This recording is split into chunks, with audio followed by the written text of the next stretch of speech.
Hi guys, I'm Morgan Berry. I'm going to be a senior next year at Park Hill South High School. And today I'm going to tell you about a story that I know you were not expecting to hear when you woke up today.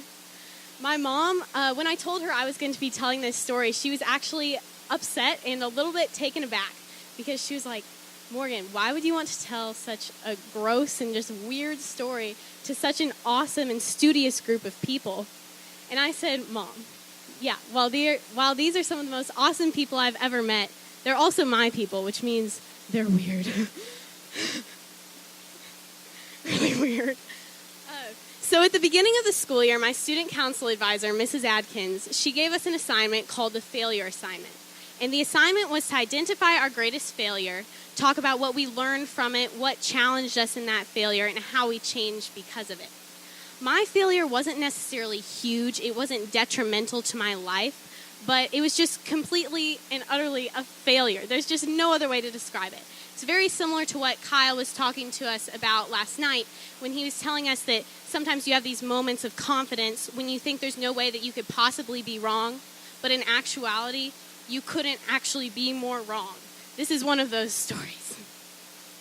So to give you some background information, I've been working at the pool as a pool attendant in my neighborhood for the past couple of years.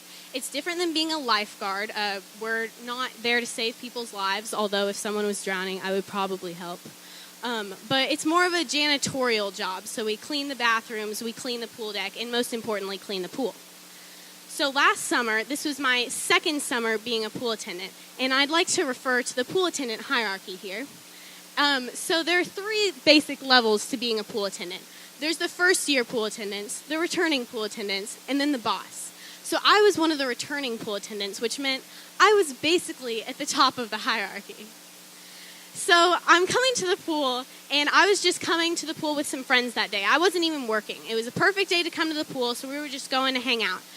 We got there, and one of my friends, Sophia, was working at the pool that day, and she was a first-year pool attendant, therefore lower than me on the hierarchy. So we're just hanging out by the pool, and Sophia comes up to me and she says, Morgan, a little boy just told me that there's poop in the pool. What do I do? And I said, without hesitation, oh, that's not poop. I said, there are these rocks on the side where the plants are around the pool. Kids throw them into the pool all the time. They look exactly like poop when they're thrown into the pool. She looked very skeptical. She was like, Morgan, are you serious? I was like, yeah, I am. Show it to me. I'll show you. And so we walk over to the pool, and she points at the rock in the pool, and I say, oh, yeah, that's a rock. And just to prove it to you, just to show you how confident I am in my decision, because I am the second level on the hierarchy, I'm the more experienced and older pool attendant, I'll go in and get it for you. So I dive into the pool, I swim over to the rock, and without a second of hesitation, I grab the rock.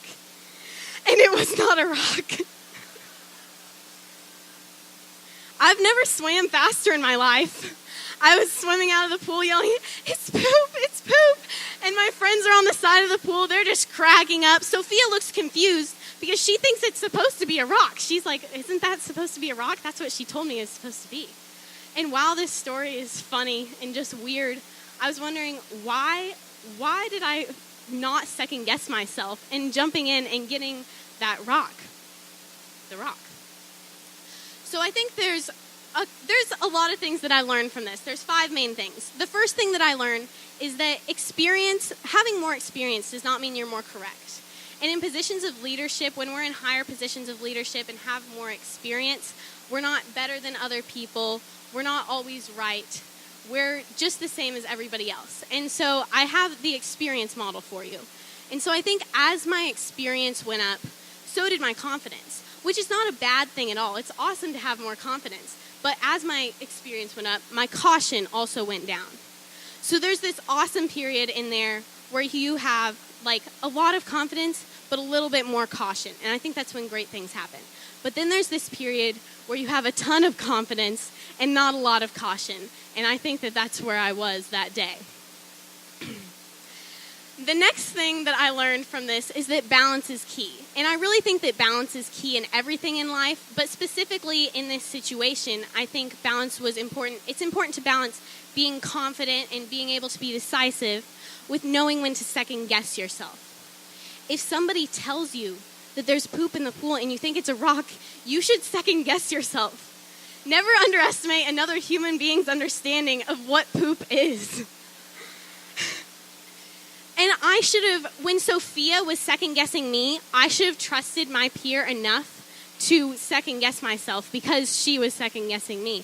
And trust, that's the next thing that I learned. That trusting your peers is just so important. And we have to trust in our peers. Sometimes it's hard to trust the people who are younger than us, who have less experience, because we all want our events, we want everything to turn out awesome and as best as it can be. And so it's hard to trust those younger people. But we have to trust them in order for them to grow, in order for us to grow, and in order to build ourselves as a team. The next thing that I learned is that you have to keep an open mind. Because I was so closed-minded, since it had happened so many times before, that it's a rock in the pool. So I was closed-minded to anything else that could have happened. And I think that happens in leadership a lot too. We all plan homecoming, and we plan it one way, and it works. And so that's how we plan homecoming every year. We say, this is how we do it. That was a psalm lyric. This is how we do it.